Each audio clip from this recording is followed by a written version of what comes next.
আসছে ঘূর্ণিঝড় রিমল, আর সেজন্য উপকূলের বাসিন্দারা বাড়িঘর ঠিক করছেন। রবিবার সকাল থেকে এই ছবি চোখে পড়ছে সুন্দরবনের সর্বত্র। কোথাও দড়ি দিয়ে বাঁধা হচ্ছে ছাউনি, আবার কোথাও বাড়ির কাঠামো ঠিক আছে কিনা দেখে নিচ্ছেন তারা। ঝড় আসার আগে সমস্ত রকমের প্রস্তুতি সেরে নিচ্ছেন তারা। এই মুহূর্তে দক্ষিণ চব্বিশ পরগনা জেলা জুড়ে এই ছবি চোখে পড়ছে সর্বত্র। হ্যাঁ, ভয় করবে না। আমরা খুব আতঙ্কে আছি। এই আমফাম বুলবুল ঝড় হয়ে গেল, আবার একটা ঝড় আসছে। এই তো ঘর করলাম, আবার যদি এরকম উড়ে যায় তাহলে আমরা কোথায় থাকবো? আর কেউ দেখছেও না, হাঁকাচ্ছে। হাঁকালে কী হবে? ওরা তো থাকছে না তো পাশে। প্লাস নিয়ে যাচ্ছে। কোথায়? কাউকে দেখতে পাচ্ছি না। হ্যাঁ, নদীর জল তো বাড়ছে, আর ভয়ের আতঙ্কে আছি। কী হবে বলতে পারছি না এখন, এই অবস্থা এখন। আর এদিকে উত্তাল হতে শুরু করেছে সমুদ্র।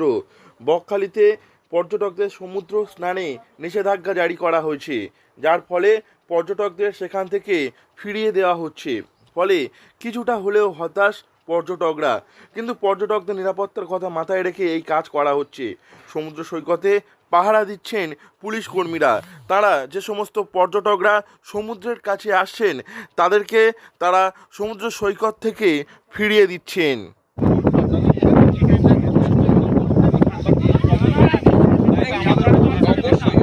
আমরা কখনোই আপনাদের আমরা চাইবো না আপনারা বিপদ।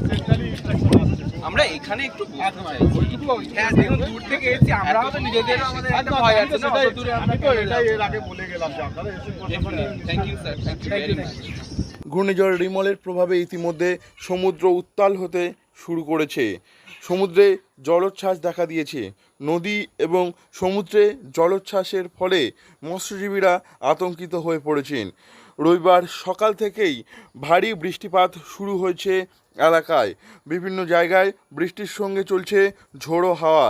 রিমল আসার আগেই এই বৃষ্টি এবং ঝোড়ো হাওয়ার ফলে সুন্দরবনের উপকূল এলাকায় সাধারণ মানুষের জীবনযাত্রায় ব্যাপক প্রভাব পড়তে শুরু করেছে।